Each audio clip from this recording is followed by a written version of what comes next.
Hello students. So finally, second major exam in the series was over today and I am here to present the analysis of IPMAT Rohtak.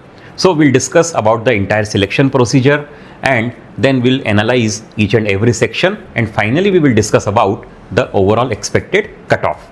So the entire selection procedure comprised your aptitude test has been given 55% weightage, 15% weightage has been given to the personal interview and your class 10th percentage has been given a weightage of 10% and class 12th percentage 20%. And the total intake this year is expected to be 198.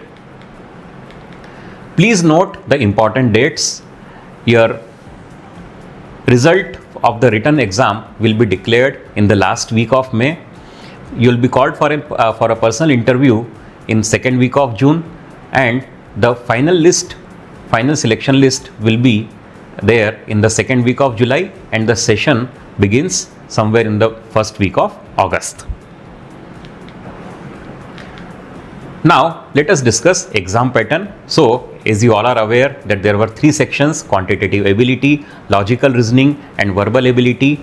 Each section comprised 40 questions and you were given a consolidated time limit of 120 minutes. So here you can choose the sequence in which you want to attempt the sections and also you can allocate the timings to each section as per your convenience.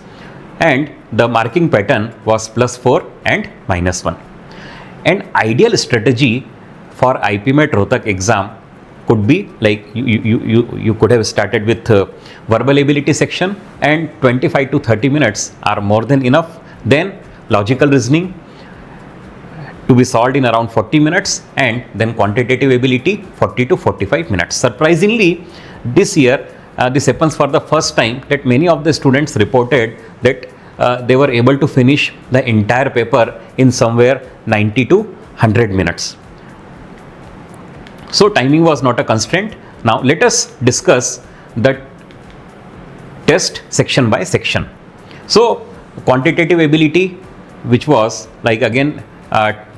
comprised 40 questions and the questions were based on the topics like simple interest, compound interest, time, speed and distance, work and time, set theory, averages, stocks and shares, number theory, geometry, mensuration, clocks, permutations and combinations, probability, ratio, height and distance. And the level of questions were very easy. Hardly there were one or two speed breakers. So in around 40 minutes time, you could have attempted more than 35 questions out of 40 questions.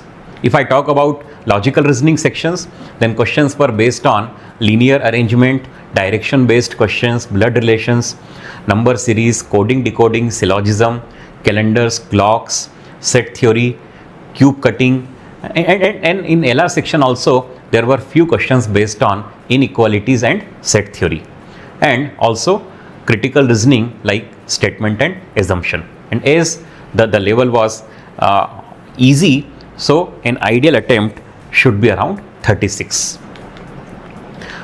Verbal ability section surprised the students because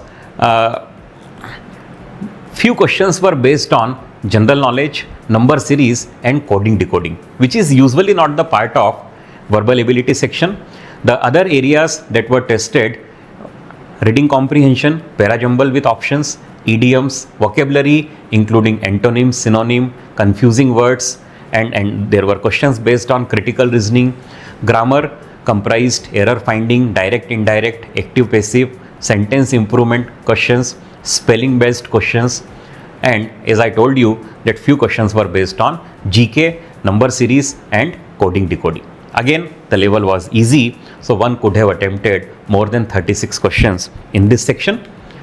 Now if I come to the overall cutoff, so as you all are aware that last year the cutoff was 381 and this year the level is easier than that of last year, so cutoff is expected to be high. An ideal attempt in this test was 110 out of 120 and the overall cutoff is expected to be 395.